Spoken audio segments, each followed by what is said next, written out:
Often I listen to sports talk shows when I'm driving, usually alternating between enjoyment and, let's say, something less than enjoyment. I'm a fan, so I like to hear about my team's success and how they gave everything for the good of the team. You know the saying that they left it all out on the floor. They gave it their best. Much of what is talked about is the performance of the players and what is expected of them. They use different statistics, they have metrics to determine how well the player is contributing to the overall team effort, and sometimes they compare a player with less talent who overachieves, seemingly coming out of nowhere, to the first-round draft pick who has gobs of talent but is in danger of becoming the latest washout because they can't figure out how to maximize their performance given the potential that they have. Now, they make movies about the overachiever and we soon forget the washout's name. A favorite author of mine, Charles M. Schulz, said that there is no heavier burden than an unfulfilled potential. Another favorite, Marcus Buckingham, has a book entitled 9 Lies About Work. People have potential is listed as lie number 7. So can both these statements be true? How could this apply to our performance, and really, what does it have to do with my life anyway? Really, is there such a thing as potential or not? Marcus Buckingham also co-authored the book, Now Discover Your Strengths. Inside of that book is an invitation and a code to the Strength Finders assessment. I took this assessment thinking I would finally have my potential revealed and I would acquire the secrets to my success. My top 5 strengths were listed as input, learner, intellection, restorative, connectedness. Really? My immediate reaction was, what can I do with those? In case you're wondering, here's a quick rundown on what those are. Input means I like to collect things. Learner, I like to learn. Intellection, your brain doesn't stop buzzing with thoughts or ideas.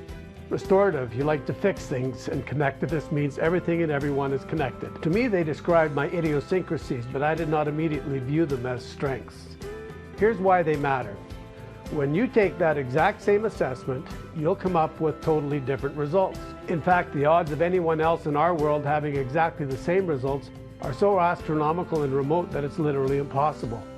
We are each unique. We're created a masterpiece. Suppose that we're both in the same class in high school. Your strengths are primarily in the influencing theme, and your number 1 strength is listed as woo. Might sound like a weird strength, all right? But if you add who to the end, you get woohoo, and that's your strength. You love people and you love the party. Since my strengths are in the strategic thinking theme, I'm typically a good student who finds tests easy, and the way our school system is designed scholastically, I don't have many problems. Except I'm not going to have as much fun as you, unless I'm your friend, or later find someone like Sonia and marry her, but that's another story.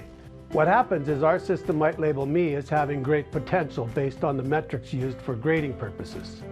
That same system might label you as not having potential because it might be more difficult for you to concentrate when you're working on your own. You work best with people, and how can you effectively quantify something called woo? Let's go back to those 2 statements and whether or not they're contradictory or not. My interpretation is that Charles Schulz was using the term potential in the same context as strengths.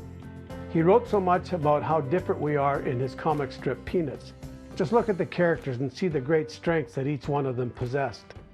Marcus, on the other hand, doesn't see potential as something to be quantified, because as human beings, we are so different from each other. It is wrong to label some persons with potential and others without. It is a label that can follow you throughout a lifetime. I might always be wondering if I have truly lived up to my potential instead of looking at my strengths and developing them in ways where I can be who I was created to be. So my question is this: who were you created to be? And are you pursuing your strengths and understanding how you can put them to their greatest use?